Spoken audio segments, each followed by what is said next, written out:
you. Let's show Mylene some love too. We show everybody love here that steps into their truth and that exemplifies that bravery of what it means to be a revolution of love, whether it's through music, whether it's through the voice, whether it's through reading the mission statement and the vision statement, the land acknowledgement.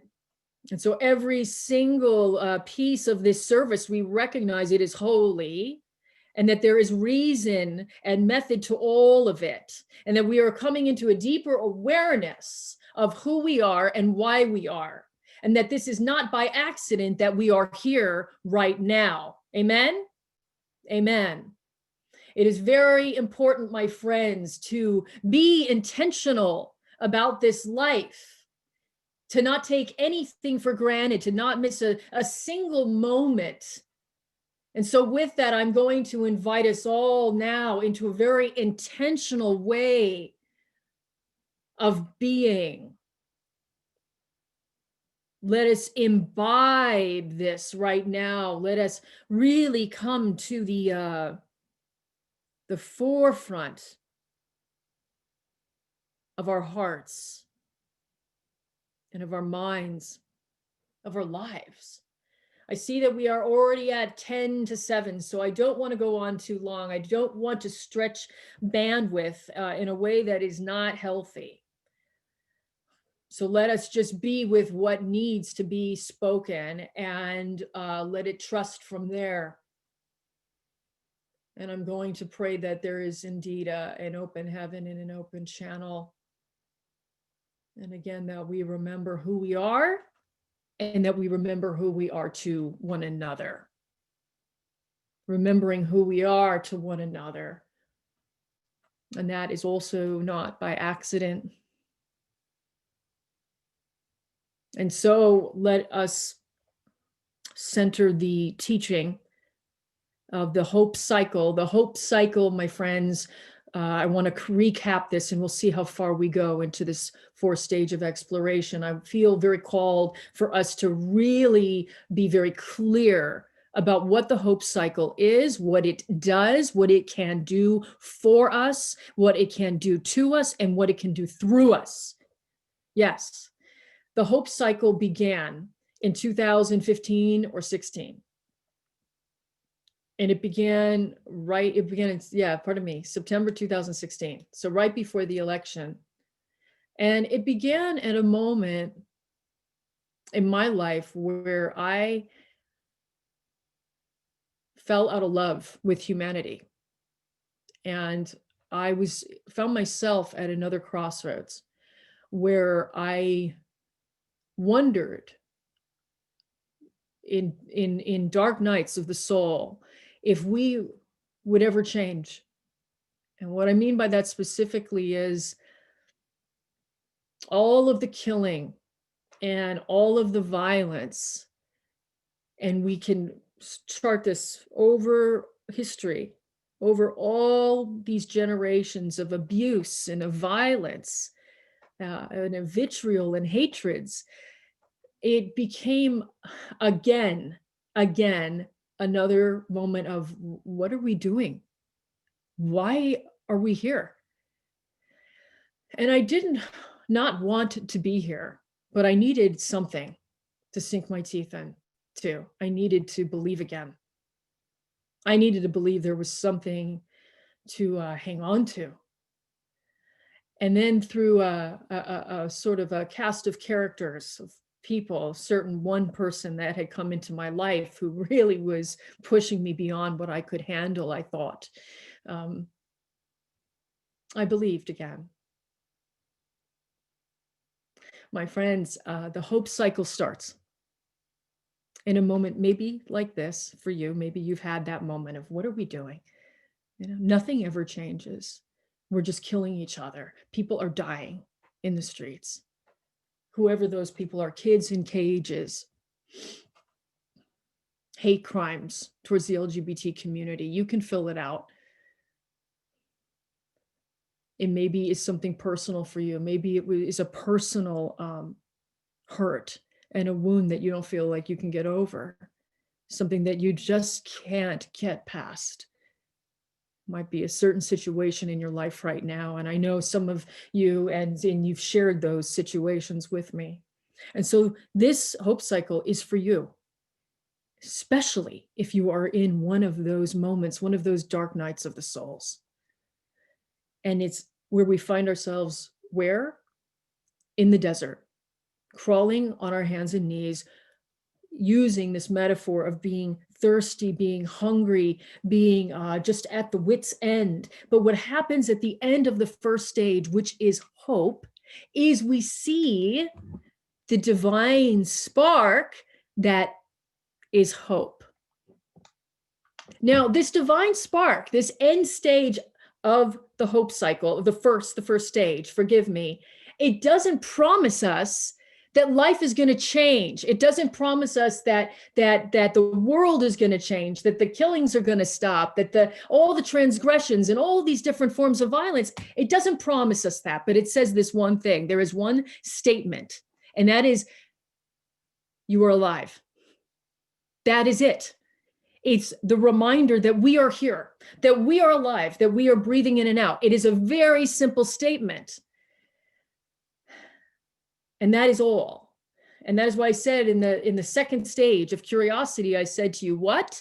I said that hope alone isn't going to cut it, actually, that we have to be willing to take another step. So I want to say this tonight, because I don't know if I've said it before, that each of these stages of the hope cycle really relies on you and how much you are going to choose to keep going forward. This life is not easy. I don't need to tell you that. There is beauty, there is jubilance, there is joy, there's all these wonderful things. And we have to remember that there is struggle and that there is pain. And so what that is going to require from all of us is to continue to make the choice to keep going. So number one, we're here, we're alive. Hope, the first stage. Number two, curiosity.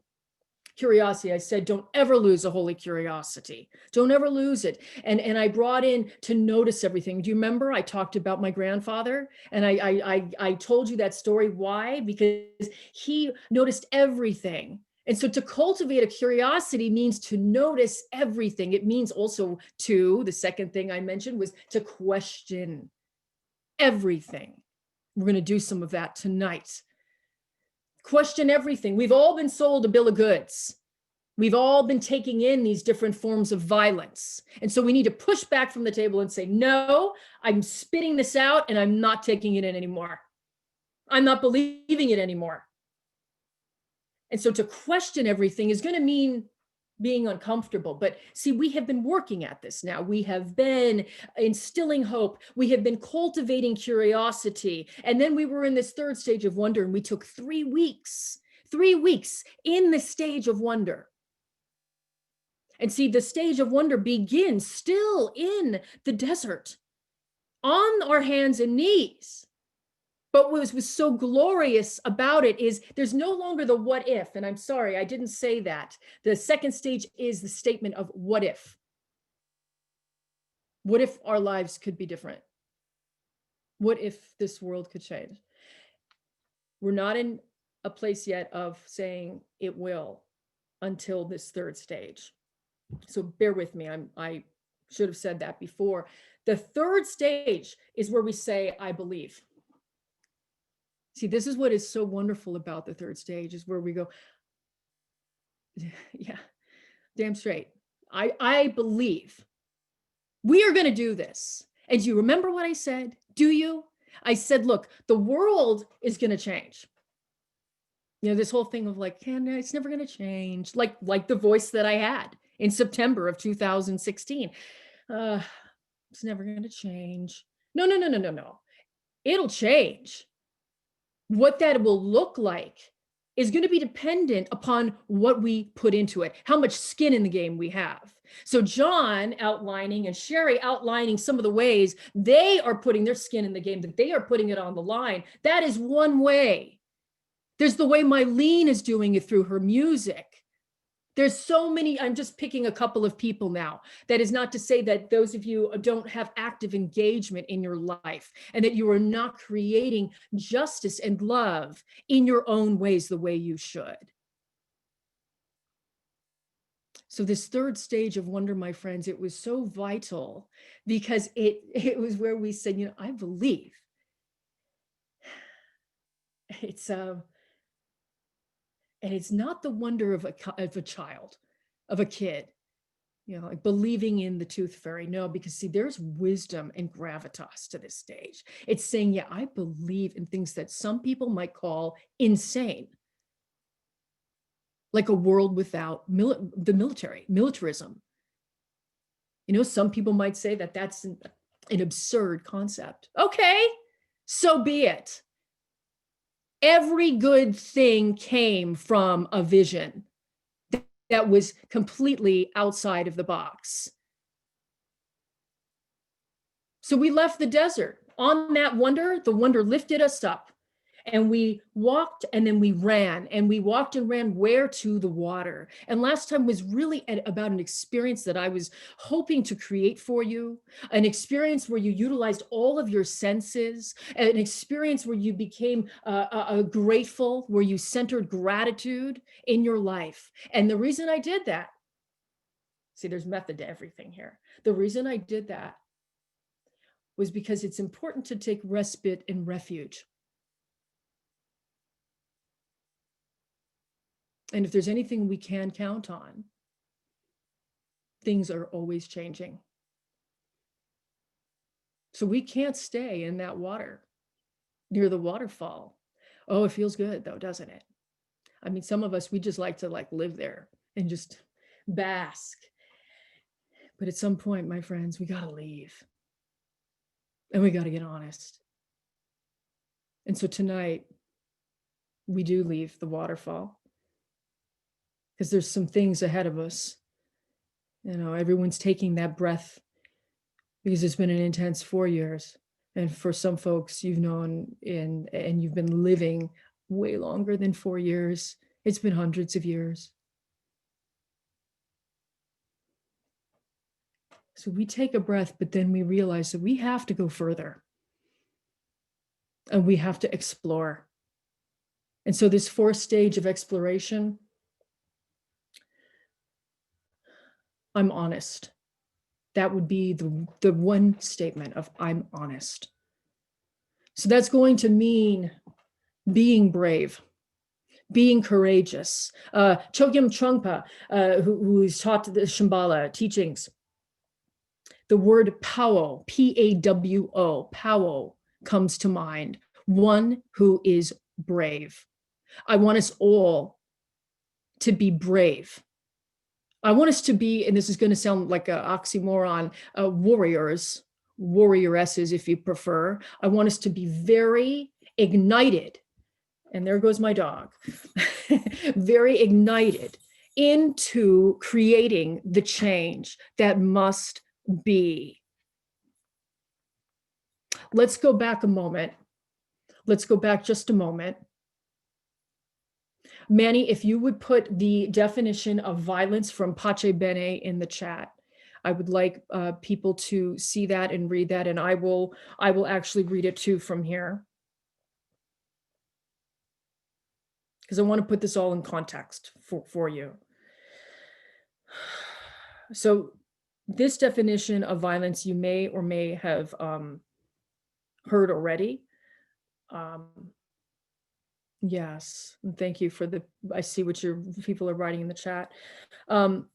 If you haven't heard it, then let this wash over you and really be present to this. Really expose yourself to it.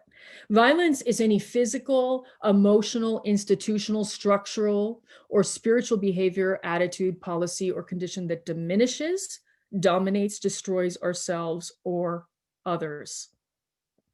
I'm going to read that one more time. Violence is any physical, emotional, institutional, structural, or spiritual behavior, attitude, policy, or condition that diminishes, dominates, destroys ourselves or others. So some of you, depending on how long, depending on your identities, your um, well, I'll call it like it is, your level of spiritual development, honestly, on this path, because we're all at different levels. And that's not a cut to anybody. It's just we're all at different levels. You're very much aware of this definition. For some of you, there are people that have read that and gone, oh, I only thought violence was physical. No, no. And going off of this definition, we realize that we have been indoctrinated since the time we were born. We have our work cut out for us. So we have to be honest. We have to be absolutely painstakingly honest. And that is going to mean being courageous and being brave and being a powwow. It's going to mean that. It's going to take that. And that's why going into the jungle is going to mean exploring the parts of ourselves that are, oh, we go, oh my God, that exists within me. I just had that racist thought, or I just had that phobic thought, or I just had that anti-Semitic thought, or I just had a thought about myself, about taking myself out of here. See, there is so much violent, this is just the thinking, the thoughts. But then how does that perpetuate? How does that turn into a behavior? From that thought and that bias goes into a behavior towards a group of people where we then other, and we see a group of people outside of ourselves. So maybe it looks like this. I saw this a lot. People were down with Standing Rock, but they were against Black Lives Matter back in 2015 and 16. See, there's these divisions, these hard lines of what is comfortable for us, what is comfortable for you, maybe. And this is not to call anybody out. The reason I'm passionate right now and emphatic about this is because I am obsessed and committed to looking at it within myself and really seeing, oh, look at that splinter of violence. Oh, wow, look at that thought I just had. Oh, how am I? Because you know what it does, friends? It disconnects us. And with the disconnection comes in the violence. So this is very grassroots, I realize. We're not talking about turning over policy and the systems. I am talking about us. I'm talking about what needs to go so that we can grow. Let us be honest. Let us be painstakingly honest about looking within and going, gosh, wow, I just had a thought that was really hateful. I bet if we went around, a lot of us, because we're spiritual and we're religious, we would think, oh, that's not me. But you know what? None of us are exempt. God, hear our plea.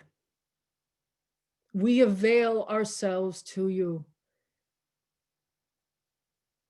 We ask for a spirit of humility to come down upon us, upon our minds and upon our hearts. And we beseech you in this process. May we be forever humble. May we be forever your faithful servants. And where we need to go and what needs to go, may it be so.